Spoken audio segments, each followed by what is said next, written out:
आपको चंद नाम बतला रहा हूं, इकट्ठा हुए और उसमें मुसलमान जो दानिश्वर थे, जो मुफक्किर थे, जो उलमाए कराम थे, उन्होंने बहुत सारी बातें रखी कि कांग्रेस तकरीबन 60 जब से मुल्क आजाद हुआ है 60, 65, 70 साल हो गए, कांग्रेस ने सबसे ज्यादा यहां हुकूमत की है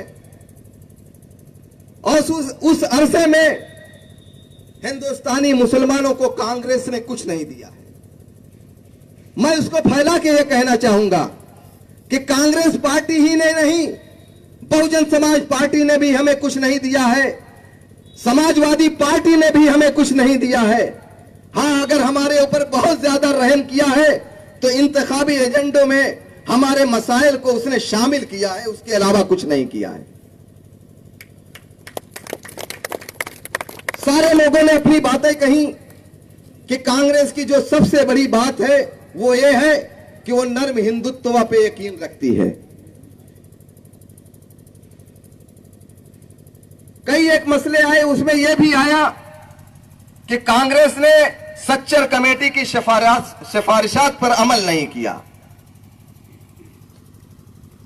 रंगनाथ मिश्रा कमीशन पर उसने अमल नहीं किया, कुछ ऐसे कवानीन बना दिए कि मुसलमान लड़के जो है पकड़े जा रहे हैं और जेल में दाखिल किए जा रहे हैं।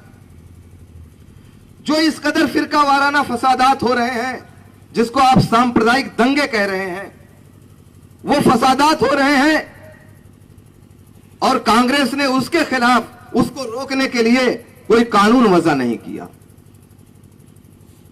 मैं अपने उन दानिश्वरों से यह पूछना चाहूंगा कि जब से देश आजाद हुआ है, जब से हम आजाद हुए हैं, आपने 5 स्टार होटलों में कांग्रेस के बुलावे पर, बहुजन समाज पार्टी के बुलावे पर, समाजवादी पार्टी के बुलावे पर आप एक नहीं 10 दफा आप 5 स्टार होटलों में गए हैं और अपने मसाइल को आपने रखा है।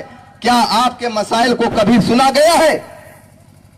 और सिर्फ सुना भी गया है तो चंद मसाइल को इंतखाबी एजेंडे की शक्ल दे दी गई है, लेकिन इलेक्शन होने के बाद उस एजेंडे पे कोई अमल नहीं हुआ है।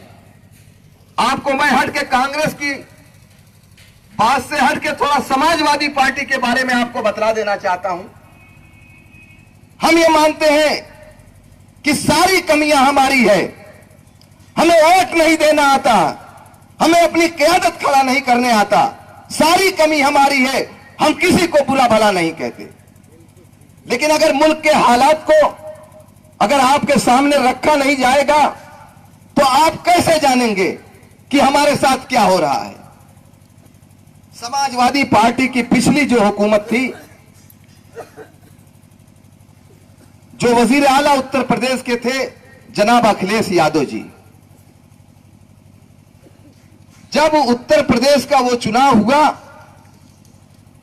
तो अपने इंतखाबी एजेंडे में 20 ऐसे मसाइल थे जिसको उन्होंने अपने एजेंडे में शामिल किया।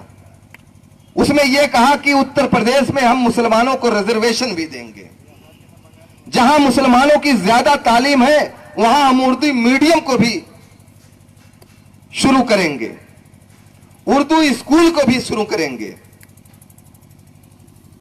बहुत सारी बातों को उन्होंने शामिल किया, लेकिन 5 साल तक हमारे भाई जनाब अखिलेश यादव उत्तर प्रदेश में सरकार किए, हुकूमत किए, कोई एक मसले पर काम मुसलमानों के उन्होंने किया नहीं। एक भी कोई भाई मुझे बतला दे कि अगर एक भी एजेंडे पे जनाब अखिलेश यादव ने कोई काम किया हो।